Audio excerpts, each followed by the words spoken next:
to choose a life partner. My name is Pastor Mrs. Joy Bisong. I'm the founder, Love Matters Academy. I'm a mother to 4 lovely kids, a marriage counselor, and a relationship therapist. In my previous video, I've already taught you the red flags to look out for in a relationship. So today, we are going to be looking at what you should be looking out for. What guide can you use to choose a life partner? Now, I have used this guide I'll be sharing with you today over the years to guide other people, and it has worked effectively. So you will be learning those today, and if you will apply them rightly, you're going to get the same result. No doubt, marriage is one of the decisions, the most important decisions you will ever make in your life. In fact, I would say marriage is the most important decision you will ever make after receiving Jesus Christ as your Lord and personal Savior. So today, I'll be guiding you with what I call the 7 C's of choosing a life partner. Let's look at them quickly. Number 1 is calling. What do I mean by calling? Okay, listen attentively.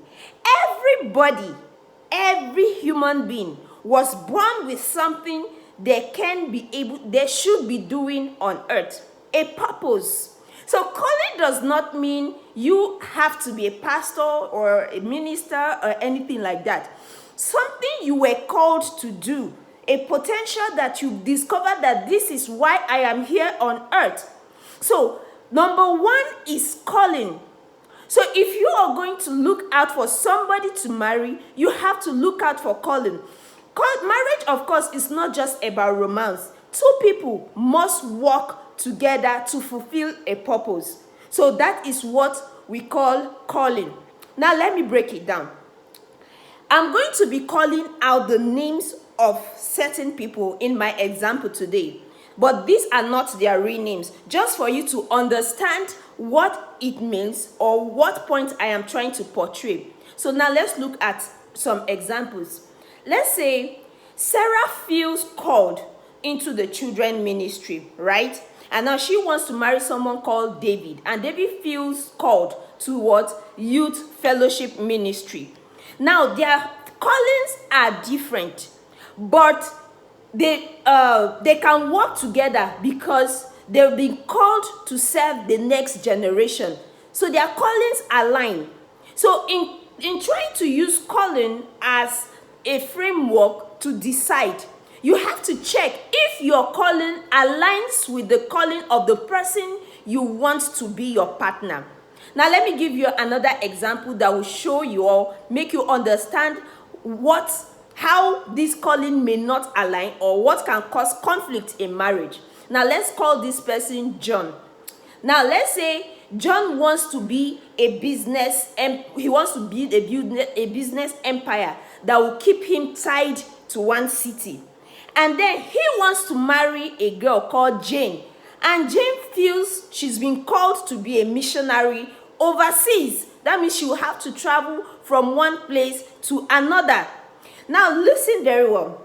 Jane is not a bad person. Neither is John a bad person. But their calling do not align. So they are going to have conflict in marriage. Because when they get married, Jane wants to fulfill her calling. John wants to fulfill his calling. Or are they saying, or should they stop their calling? They should stop following their calling because they are married? No. So in trying to choose a life partner, decide that first. Because if you go into marriage, you've not decided, you've not checked if your callings align, you're going to have conflict. Maybe you never discussed it and then you got married. And then it is that time you get to discover, no, you cannot be in one city. Nobody said that is wrong. But if you get married to someone who would rather have their family in one city, then it's going to cause a great conflict. It doesn't necessarily mean that they are not good for other people or they are not good for marriage. No, it just means that you cannot marry them. It's as simple. Now the Bible speaking in Amos chapter 3 verse 3, that can 2 work together? No, except they agreed. So in marriage, you have to have an aligned calling, an aligned purpose. It doesn't have to be the same purpose, but it has to be callings that can align, that can complement each other in order to avoid conflict or even divorce. The second point we'll be looking at is character. What do I mean by character? Character is who you are when no one is watching. So let's just take for instance that there is an attitude, a behavior you put before people because they are watching you. A nice behavior you put before people because they are watching you. But when they are no longer looking, when nobody you know is around there, then you bring up what is in your mind, and that thing that's in your mind is maybe negative or maybe positive. So whether it's negative or positive, that is your character. So character is who you are when no one is watching. That one that you put up for people to see is just charisma. It's just, you're just trying to build a reputation. That's what you want people to know about you, but that's not who you are. So in trying to choose a life partner, you have to look out for the person's character. You have to observe keenly little things the person do. The character does not have to be in one big thing that the person does. Their daily decision. Because you know what? Marriage will test your character. You cannot hide. How do you hide? See, you can hide your character if you go for a program, say a wedding, say a party. You can hide it because the time is limited. Will you continue doing that hiding for all your life? That means, are you going to hide your character forever in marriage? No. Marriage will reveal who you are. It will magnify your character. So whether it has been positive over the years, whether it has been negative, marriage will reveal it. So you trying to choose a life partner, you have to watch out for their real character. You don't have to be blown away by the fantasy of the relationship, by the excitement of the relationship. You have to be observant. You control yourself. You check. Know this. Marriage is for a long time, for a lifetime. So you don't want to just marry anybody because they show you one nice part of them. Your character doesn't necessarily mean that you are perfect. But there is a level of behavior, the level that the person has developed themselves, that you can live with them, that you can have a better marriage. It's different from somebody who is not ready, who was not prepared.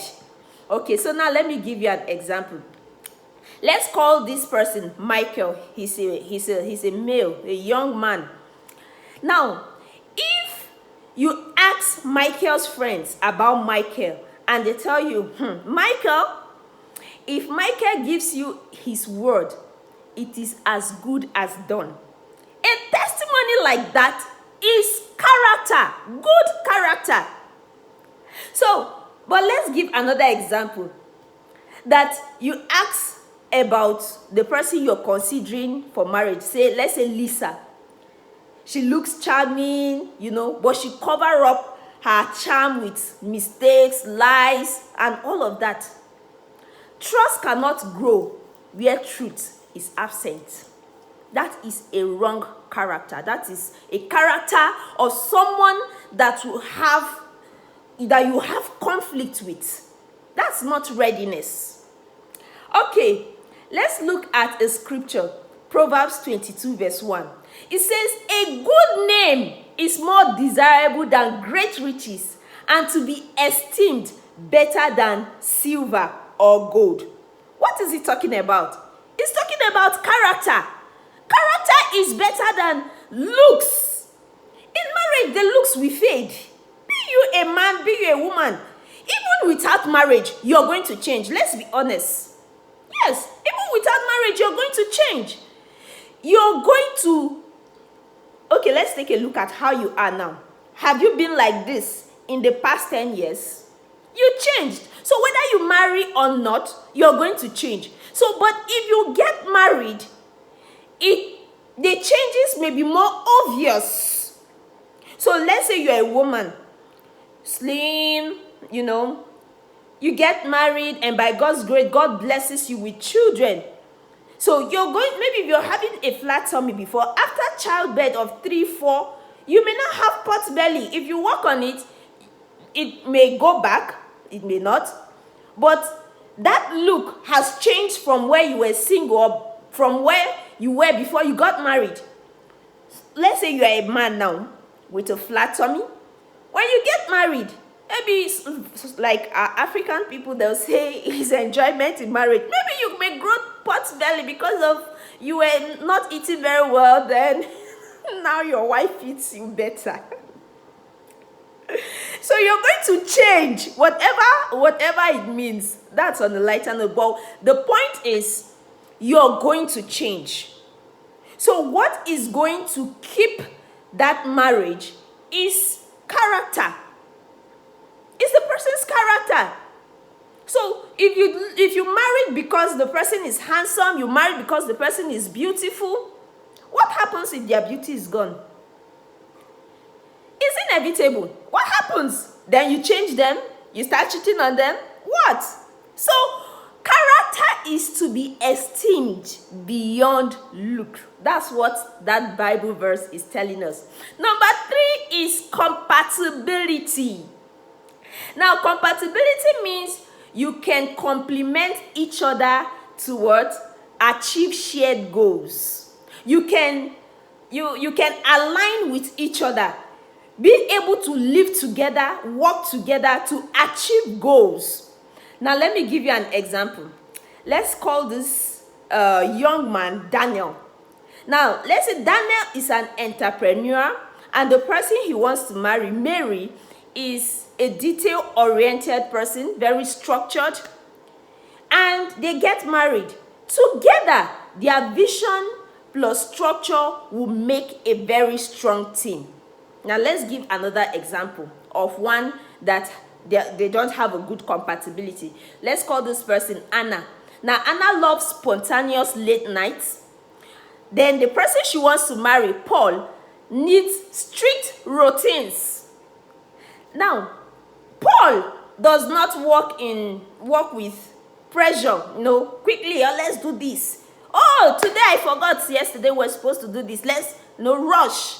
He's a very strict, organized person. He plans. He doesn't like rush to work. Yet the person he wants to marry is the opposite. What is going to happen to their marriage? See, instead of joy, their lifestyle clash will create constant tension. Let me just say they are supposed to go for PTA, Parents Teacher Association, their children PTA in marriage now. Then Paul notes it down by 13th of October 2027. We are going for a PTA meeting. And then Mary, who is the mother, forgets. Then John was too busy, did not remind Mary. But he assumed that Mary should have taken note because it's an important meeting. Then the day of the PTA comes. He's not going to be agitated and all of that. He prepared for it. But let's reverse the case. That John was not aware of the PTA meeting. Like some schools, the mother's number will be collected and put in the PTA platform, while the father's number will not. So they expect that the mother relates the notice to the father. Yes, it happens in some schools. That's a topic for another day. Now, let's say Mary forgot to tell her husband about the PTA meeting. And then 9 a.m. on the D-Day, she says, honey, you have to rush. Today we have the children's PTA coming up by 10 a.m. in an hour's time. What do you think will happen to such marriage? What do you think will be the husband's reaction? So who you marry, you have to check their compatibility. Can this person work together simultaneously with you to achieve a goal? They don't have to be like you, but it has to be in such a way that you can complement each other. Number 4, competency. Competency is about readiness. It's about being able to handle life and marriage responsibilities. I always tell people, marriage may be an achievement, but it is more of a call to responsibility. So, being able to handle life and marriage responsibility is competence. So, if this person is talking about marriage with you, you want to check, does this person have the competency, or this person is just blown away by the fantasy of wedding? You know, a lot of people spend more of their time thinking about the wedding. The wedding takes place just one day, few hours, the wedding is over. Or maybe few days, few hours, the wedding is over. Even if you want to make it longer, 3 months, or at most 1 year, the wedding will be over. Maybe you want to do in 3 continents or 5 continents, just whatever you want to do. But no marriage, no wedding exceeds 2 years. The wedding should have been over. But most times, weddings are few hours, maybe 2 hours. That's the end of it. That wedding you've been fantasizing, thinking about the wedding gown, the wedding decoration. Oh, the entrance, how we dance and shake the place. Is going to be just 2 hours. But the marriage, that is the main thing. That is the major one. It's for a lifetime. It's for a lifetime. So you want to marry somebody who has competency, who has built their skill, that they've developed themselves to be able to take up the responsibilities that marriage comes with. So what do you want to check out for? Let me give you an example. Let's call this person, this lady, Joy. Now, Joy has leadership experience at work. She manages her finances wisely, and she helps at home. She has this motherly skills, which she built. She wasn't born with it, please. She built. That's preparedness or preparedness. What do you call that? She's prepared, please. All right? So Joy is prepared. Now, let's look at this other example. Let's call the person Mark. Now, Mark has no steady job, poor money habits, and expects Joy to do all the work. That's not readiness. Don't get this wrong. Because when somebody doesn't have a source of income, that person is not competent. Okay, so let's say your wife is about to put to bed. This baby gave you a notice 9 months ago, and then you don't have the money to pay the bills. What happens? You don't have the money to send the children to good school. What happens? You don't have the money to provide the basic needs, house rent, shelter, clothes, food. What happens? So it's not just about this person doesn't have a job. Oh, so you are judging him. You better wake up. There's a difference between passing through a phase of life where things are not working and the person is working to fix those things. Let those things be fixed before you move into marriage. Because marriage have responsibilities. And by the time you cannot live up to these responsibilities, you bring children or you have a marriage that has conflict. If God blesses you with children, you raise children that are bitter, that are not well raised because you cannot afford certain frameworks, structures that can make their life better. So competency is not about this person has potential to be rich tomorrow, so let us marry. Yes. Why don't you just work with the person? Let some of that potential come out and you be able to meet up with the responsibilities that come with marriage. It's a balance. You have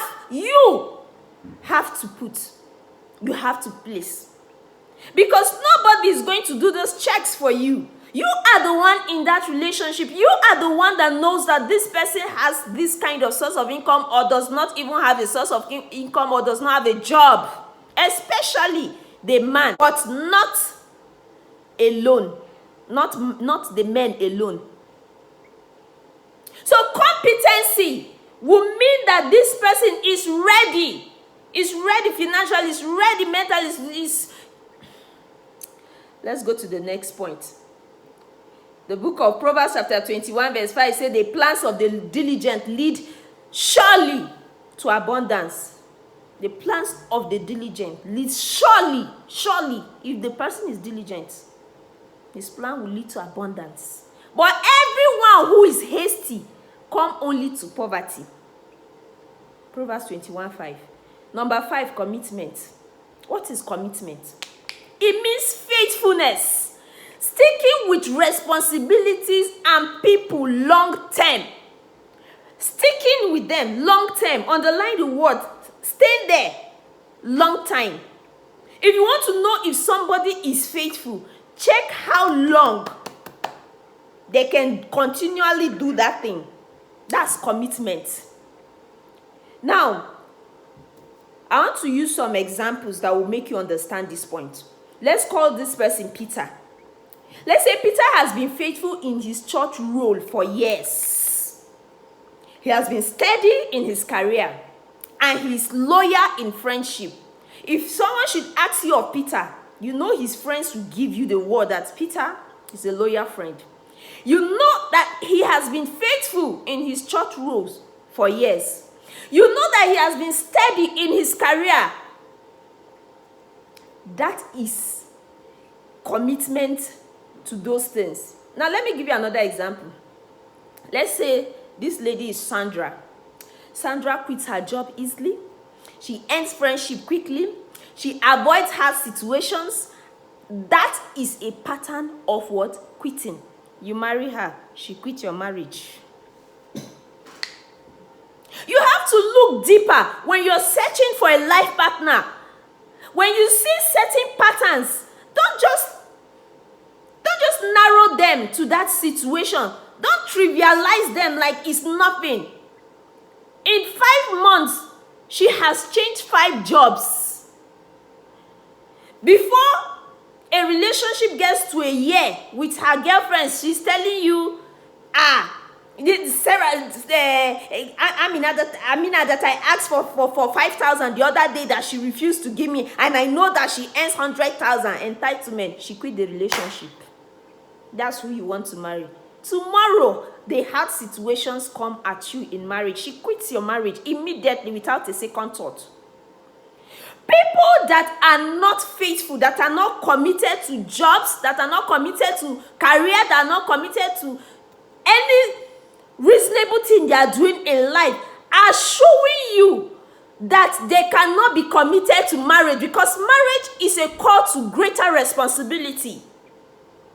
So if they cannot be faithful to these things, don't trivialize them. Don't give them excuses. Don't create excuses for them, because they are not going to be faithful to you.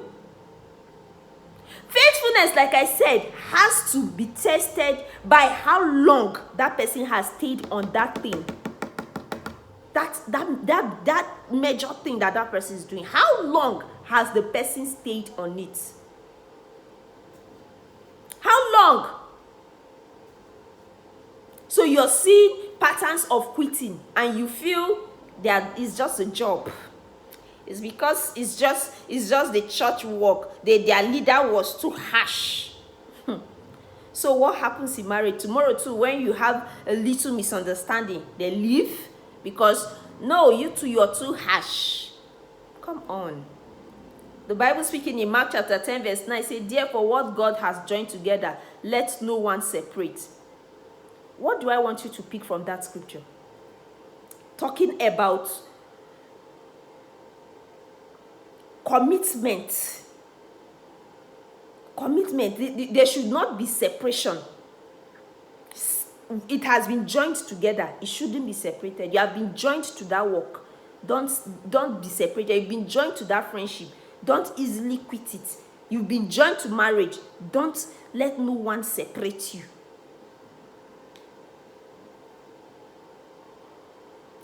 Number 6, condition. What am I talking about? Condition has to do with spiritual, physical, and emotional readiness. What is that person's condition? Now, a good person in the wrong condition is still not ready for marriage. I will explain. Now, let's say Chris has a strong devotional life. He stays healthy and he manages his schedules. He's ready. But let's say Linda is still entangled in another relationship. Spiritually, she's weak. Emotionally, she's broken. She's not yet in the right condition for marriage. You see, there's one common thing people do when they are trying to look for the right person for marriage. Staying in different relationships. It is very wrong. Now, why do they do that? A lot of times is that they don't want to go through the process of heartbreak and healing, which is very important for them. So, they stay in a relationship with, say, A. They stay in a relationship with B. They stay in a relationship with C. At the same time, hoping one of them chooses them for marriage, or they chose one of them for marriage. Why is this wrong? Number 1 is that your faithfulness is divided between 3 people. Ever wonder why some people think that marriage is just like their relationship where they had multiple people they were in relationship with? It didn't just start. It started from somewhere. So your commitment, your faithfulness is divided. Your commitment is divided. When you break up from one relationship, you don't go through the process of healing properly. You're broken. You're just everywhere. You're scattered.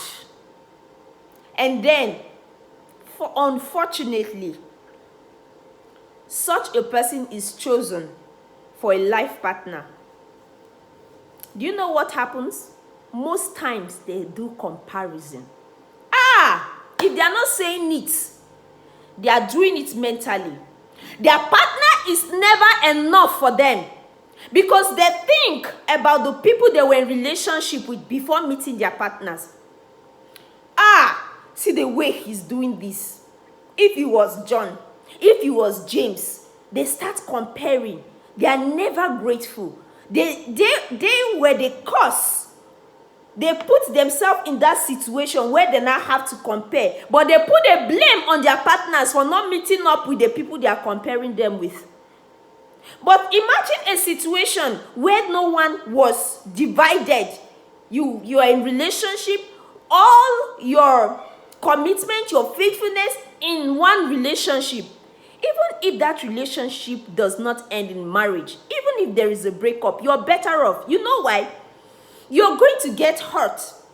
You're going to get healed. You will heal. You go through the process of heartbreak. Then you heal. And then you go into another relationship with the lessons learned from lesson A into lesson B. So, but this other person does not know pain. He always have options. He was always threatening, in fact, may always be threatening all the people they are in relationship with. Oh, come on, if you don't do this, do you think, sometimes it's not worth it.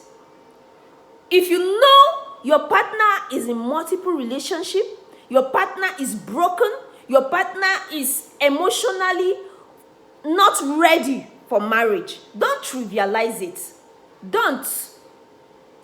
Their condition has to do with spiritual, physical, and emotional readiness. So check them out.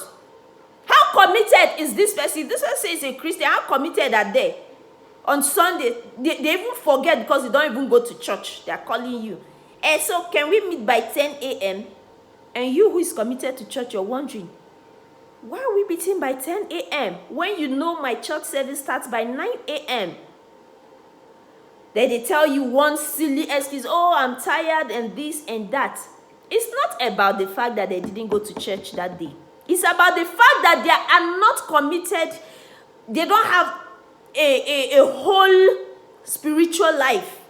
Their spiritual condition is not okay. I'm not talking about one-time event. I'm talking about a pattern. A pattern means something you're seeing, it's repeating. So don't mistake it. That okay, so if my partner misses church one day, it means they are not committed spiritually. No. If it has become a pattern, you're seeing that this person emotionally, they are broken, they're always scared.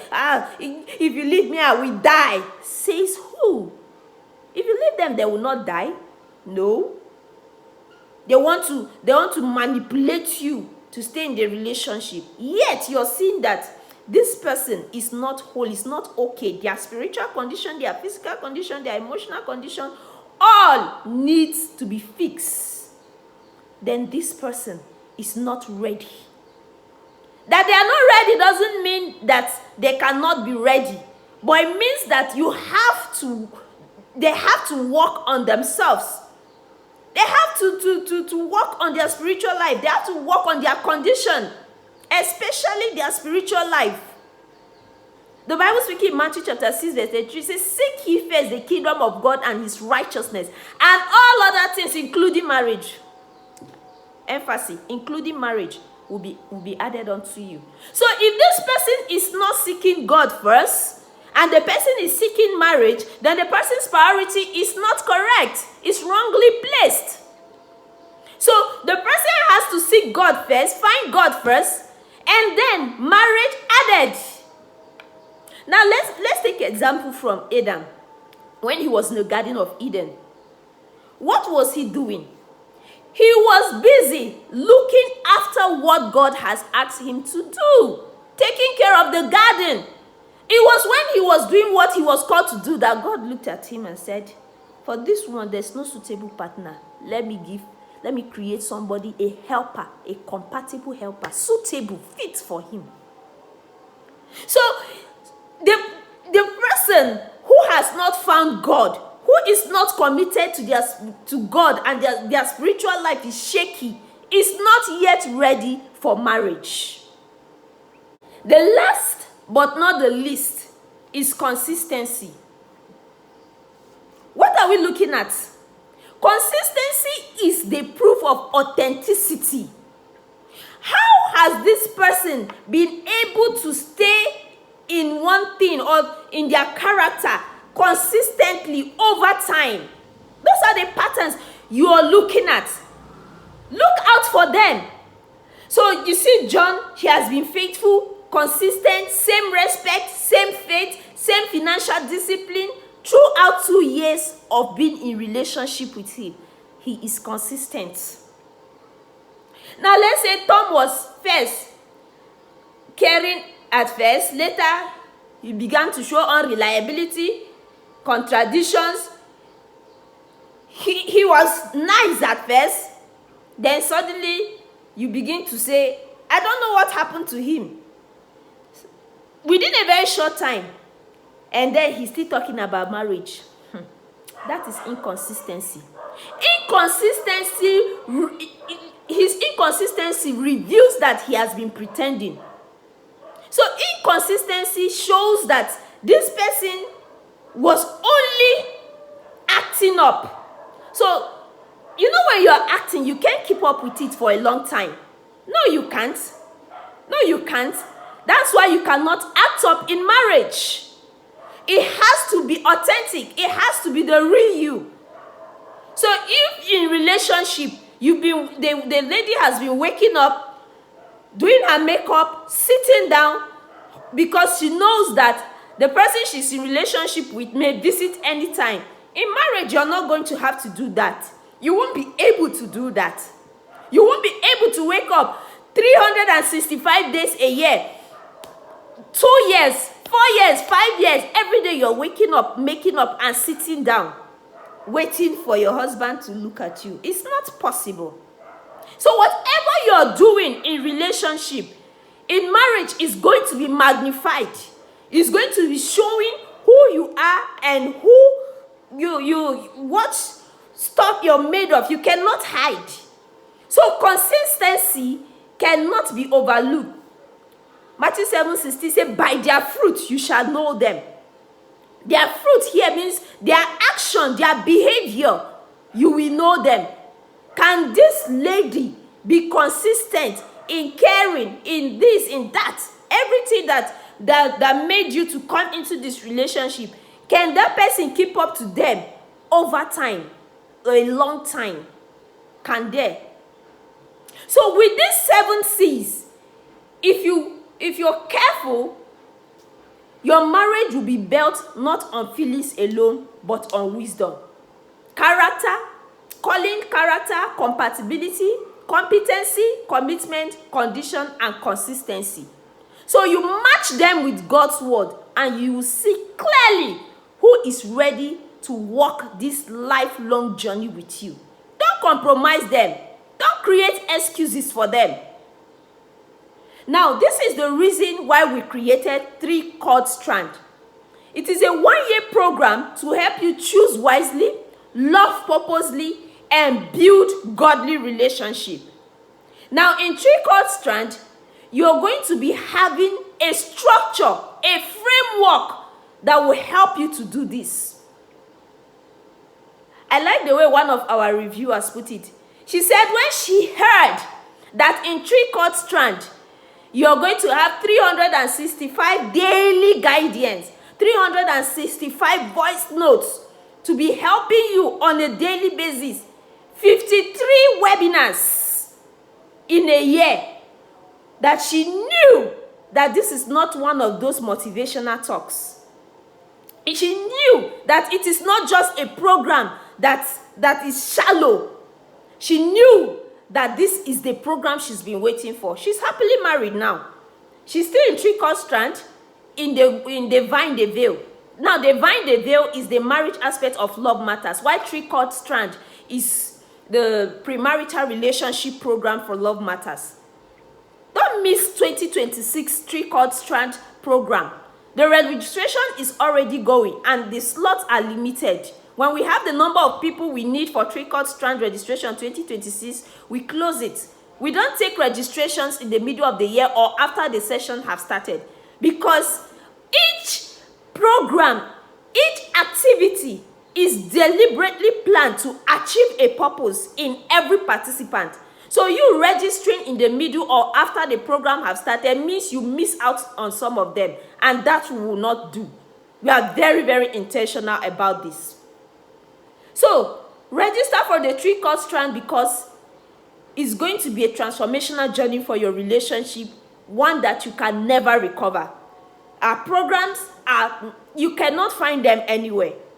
We have students from all over the world: Russia, US, UK, Canada, name it. So I hope you've learned something today. If you have, please don't forget to like, share, comment, and most importantly, register for 2026 Cord Strand. God bless you.